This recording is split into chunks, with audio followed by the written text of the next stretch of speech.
first saw Caliber, I was kind of amazed and surprised the first time because it's really my first time to view an exam Caliber. If you can go back to become a first-year student, are you still going to take MedTech as your course?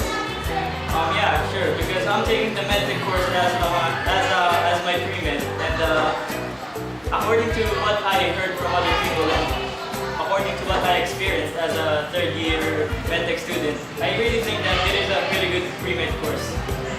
Are you confident that you'll be passing the board exam? Yes, I think because we should think about the positive vibes first for the negative vibes. We should pass. For you, what is the hardest third-year subject? The hardest third-year subject for me is hematology and bacteriology. When did you start studying? I started sleeping late when, I reached the junior medtech year because every day you have these quizzes with like PowerPoint presentations with 100 slides to 200 slides minimum, and you have these quizzes. It's only a quiz, but it's like 100 items, and so you really have to study really hard and sleep late. So yeah. What is your favorite section of the lab? I think my favorite section in the lab was bacteriology section because culturing bacteria, incubating them, they are, I think they're challenging because Who is your favorite prof? Oo, ito favorite prof. May ibang profs na lang. Kasi, actually, lahat naman sila magaling.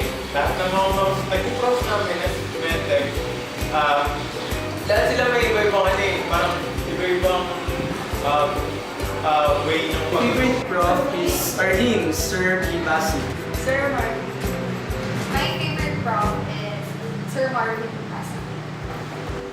Si Ma'am Lani, tsaka si Sir Sir Marvin because Have you break any glassware at the lab? Yes, I actually broke one small test tube because it slipped away from my fingers. Marami ng beses, as in yun. Simula first year ako, second year, third year.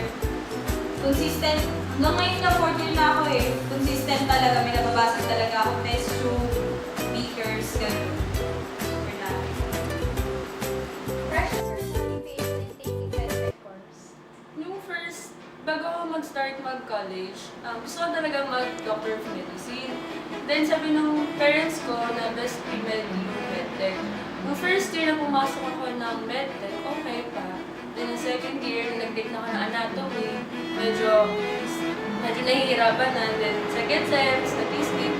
Yung third year, doon ko naranasan lahat ng sacrifices. Sobrang dami mo sa sacrifice, yung time mo, kailangan mo talagang ibigay todo sa pag-aaral.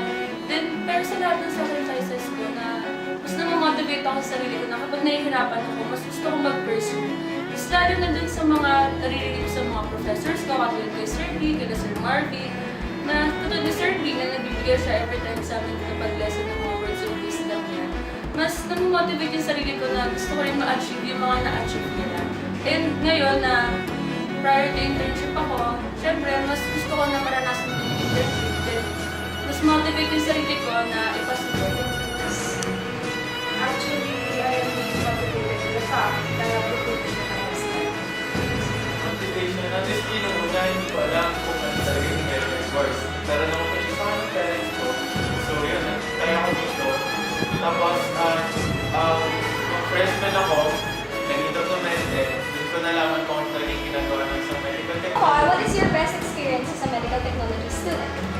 Best experience ko, yung pag nagka-laboratory namin. Pag kunwari sa bacteriology, maggagawa ng agar, magpapatubuhay ng bacteria. Did you join non-academic activities? Yes, when we're in our first year, we joined cheer dancing competition. If you can go back to become a first-year student, are you still going to take MedTech as your course? Siguro kung ako, oo, kasi in the first place, hindi ko talaga gusto mag-medtech. Parents ko yung may gusto na mag-medtech ako. Pero ngayon, at this point, nag-enjoy ako. And kung babalik man ako or mag-enroll ako, ibang school or dito man sa iyo, pipiliin ko pa din na maging medtech. What is your most unforgettable experience? Yun. So, since medtech tayo, parang pinaka-unforgettable experience mo talaga kapag lalo pag second year na kayo sa PH, yun yung pag nag-extra kayo ng blood. Kasi sa una parang hindi mo alam kung paano ka tutusok, hindi mo alam kung paano makakapanin ng pain.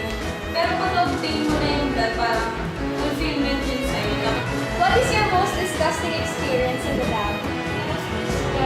Yung sa parasitology, yung legalities, yun talaga.